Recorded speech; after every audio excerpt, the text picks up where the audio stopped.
We're live. Welcome to another day of Bhagavad Gita Sadhana.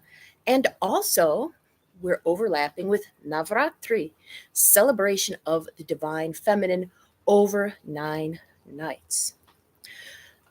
Today's special invitation for you is if you are enjoying these lessons on the Gita, we have another series of classes coming up starting next Thursday on the Gita. And it's related to stopping conflict. So, the first series of the year, we looked at the roots of conflict, such as selfishness, um, obligations that you feel you can't get out of. And now in this series, we'll be looking at what happens when the conflict is actually upon you. And today, for Navaratri, we're looking at a quality that is reflected in the color du jour, which is yellow. So the first 3 nights here, this is the third night of Navaratri, and they're often devoted to Kali Ma, who is a representation of tamas, which can be stillness, not doing anything. And often that's thought of as a negative. However, stillness is also necessary as a rest, a preparation for growth. And sometimes we get so busy, we get so overwhelmed that all optimism and hope just goes out the window. Being at peace, often being still, allowing ourselves to be still, can help us feel rejuvenated. And the mudra that's going to be for today is Jalashaya, which means still or sleeping water. We've done Kali, the first finger extended, Matangi, middle finger extended. Jalashaya is these last 2 fingers extended. And you can start holding this now if you want, or when we get to the poses and practices, you can do that. It's raining today, so the water here is more active. We're going to be transitioning into activity tomorrow, but for today, optimism and hope, part of stillness and potential. So here in my part of the world, the color yellow is often the color most seen in flowers right when winter turns into spring, the daffodils, some of the crocus, or its complementary color, purple. This idea of new growth, new life. That's the aspect of the divine feminine we are focusing on today for our story and our reflection. Oh, if you're familiar with Greek mythology at all, Pandora is the keeper of hope. Greek and Roman mythology. Okay, a woman keeps hope, keeps it in a little box, keeps it safe until it needs to come out. In the stories of the Mahabharata, there is a woman who keeps hope for months and months, years and years, and then lets it come out fully to the world. And that person is Uttaraa. And she is the wife of a soldier named in chapter 1 of Bhagavad Gita. And that soldier's name is Abhimanyu, Arjun's son. He's very young at the time of the war. I believe his age is often put at 16. And he's very, very skilled and thinks himself invincible. However, he does die in the war. But Uttara, his wife, carries his child inside of him. So there's hope for the lineage of Arjun to continue through this child. That hope becomes even more important because the war eventually ends. Arjun and his brothers all survive, and their sons survive. However, a character named Ashvatthama, who represents the wounded child in all of us, he is totally upset that his enemies have lived, and he perceives his enemies as having done treacherous things to win the war, and he's going to get revenge. A very common theme in the Mahabharata. Humans like revenge. He is going to get revenge. But instead of killing the Pandavas, Arjun and his brothers directly, which he cannot do, he actually kills their sons. He doesn't know Uttara is pregnant.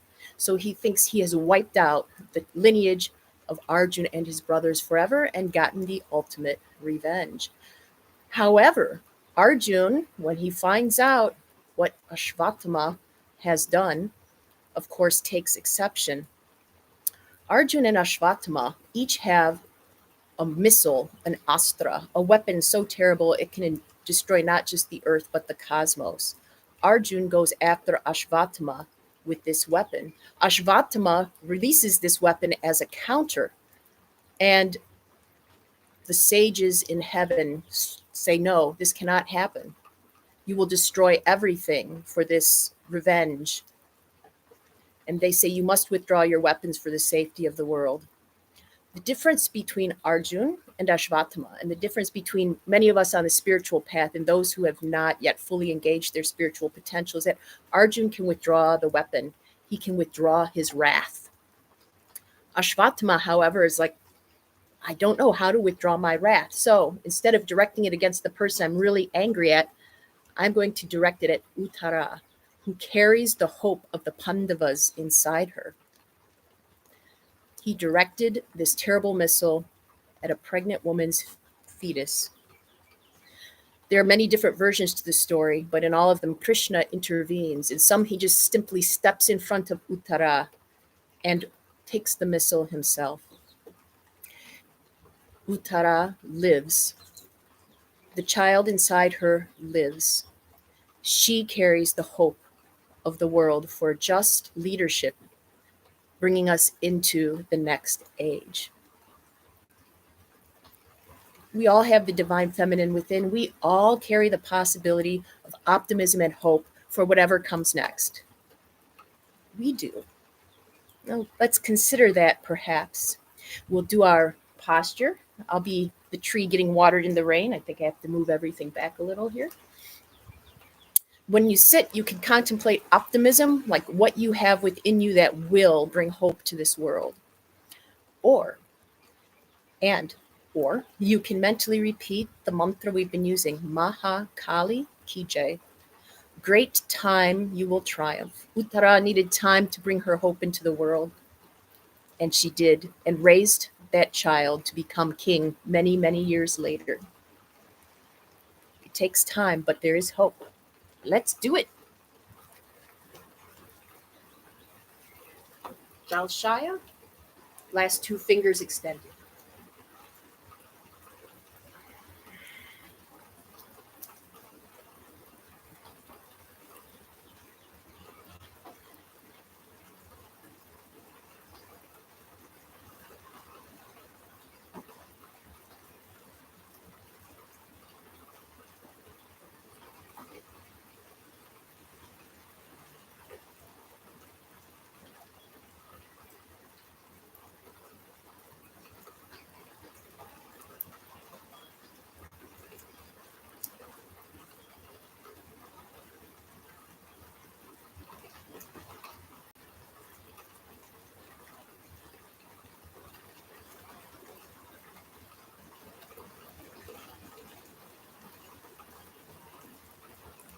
Let's switch.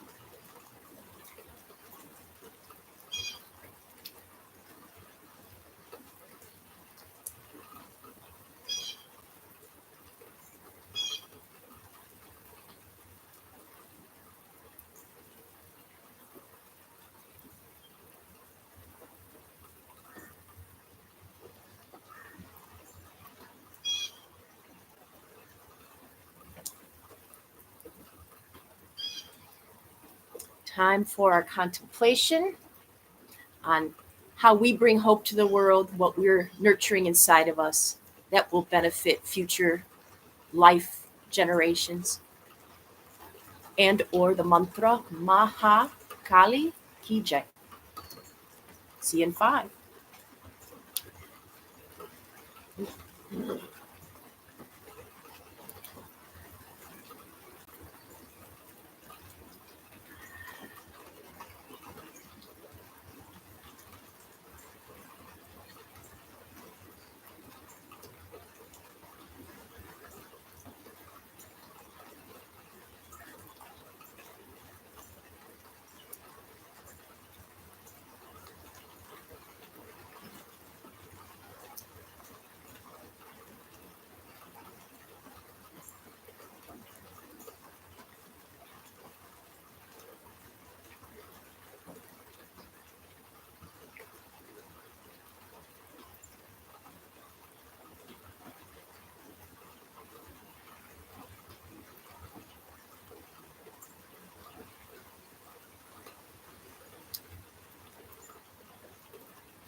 Welcome back.